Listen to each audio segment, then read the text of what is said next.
आतापर्यंत अनेक आंदोलनं केली, आता निवडणूक हाच कार्यक्रम। राज ठाकरेंचे मनसैनिकांना आदेश। महाराष्ट्र सध्या ICU मध्ये, सत्तेतल्या लोकांची सुद्धा एक्सपायरी डेट आहे, राज ठाकरेंची टीका।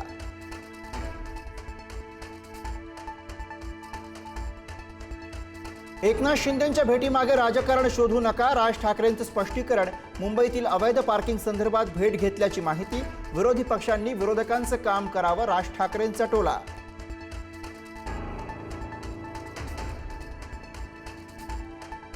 मुंबई महापालिकेत स्वीकृत नगरसेवक पदावरून ठाकरे बंधूंमध्ये मिठाचा खडा पडण्याची शक्यता। ठाकरेंची शिवसेना 3ही स्वीकृत नगरसेवक देण्याच्या तयारीत, मनसेला स्वीकृत नगरसेवक पद देणं टाळलं।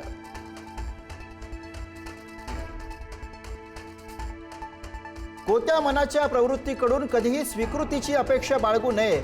स्वीकृत नगरसेवक पदाच्या चर्चेवरून संदीप देशपांडेंचं खोचक स्टेटस।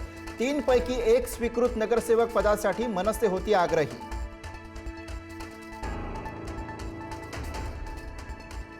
भिवंडी महापौर पदाच्या निवडणुकीत भाजपला सर्वात मोठा धक्का। भाजपचे बंडखोर नगरसेवक नारायण चौधरी महापौरपदी। महापौर पदाच्या निवडणुकीत काँग्रेस प्रणित सेक्युलर फ्रंटची बाजी।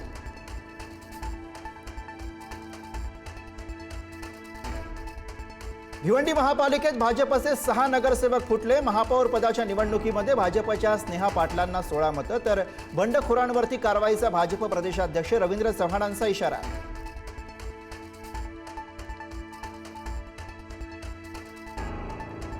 पुण्याच्या आमदारांची निधीसाठी मुख्यमंत्र्यांकडे धाव। पुण्याचे आमदार निधीच्या प्रतीक्षेत। अजित पवारांच्या निधनानंतर अर्थ खात्याने आमदारांचा निधी अडवल्याचा आरोप।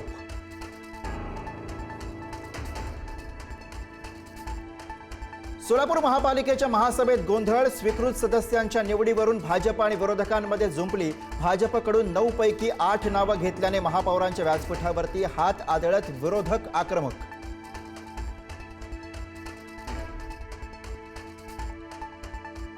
नाशिक महापालिकेच्या पहिल्याच महासभेमध्ये गोंधळ। महापौर भाजप नगरसेवकांना पाठीशी घालत नियमाला धरून काम करत नसल्याचा आरोप करत ठाकरे आणि शिंदे सेनेचे नगरसेवक आक्रमक।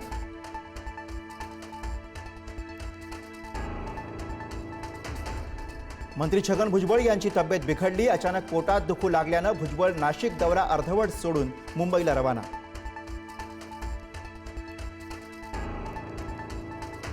पतीला पुन्हा पोलीस सेवेत जॉईन करून घेण्यासाठी धनंजय मुंडेंनी 17 लाख रुपये मागितले। जरांगेंनी उल्लेख केलेल्या महिलेचा गंभीर आरोप।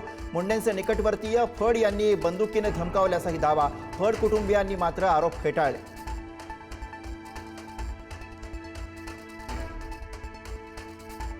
इंदापूरच्या भिगवणमधल्या प्रकरणाला नवा ट्विस्ट। संबंधित तरुणी तरुणासोबत स्वमर्जीनं गेली। आज प्रियकरासोबत बारामती पोलीस ठाण्यात दाखल होत नोंदवला जबाब।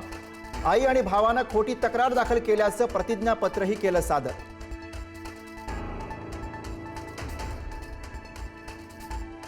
कर्नाटकच्या बागलकोटमध्ये शिवजयंती मिरवणुकीदरम्यान दगडफेक। पोलिसांनी तत्काळ हस्तक्षेप केल्याने मोठा अनर्थ टळला। दगडफेक करणाऱ्यांवर कारवाई न केल्यास बागलकोट बंदचा इशारा।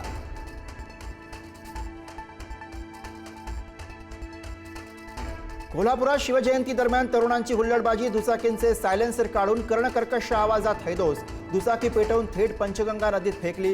हुल्लडबाजीतून एका तरुणावरही हल्ला।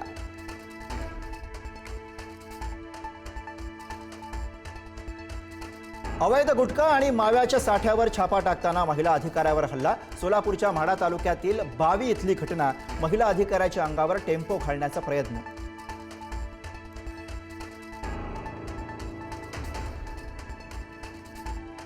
रथोत्सवात महिला भाविकांमध्ये फ्री स्टाईल हाणामारी। हिंगोलीच्या औंढा नागनाथमधील रथोत्सवामधला प्रकार। पोलीस बंदोबस्त असताना सुद्धा महिलांमध्ये हाणामारी। मारहाणीचं कारण अस्पष्ट।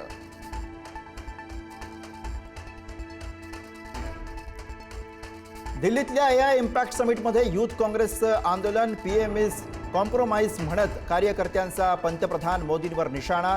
पोलिसांनी युथ काँग्रेसच्या कार्यकर्त्यांना घेतलं ताब्यात।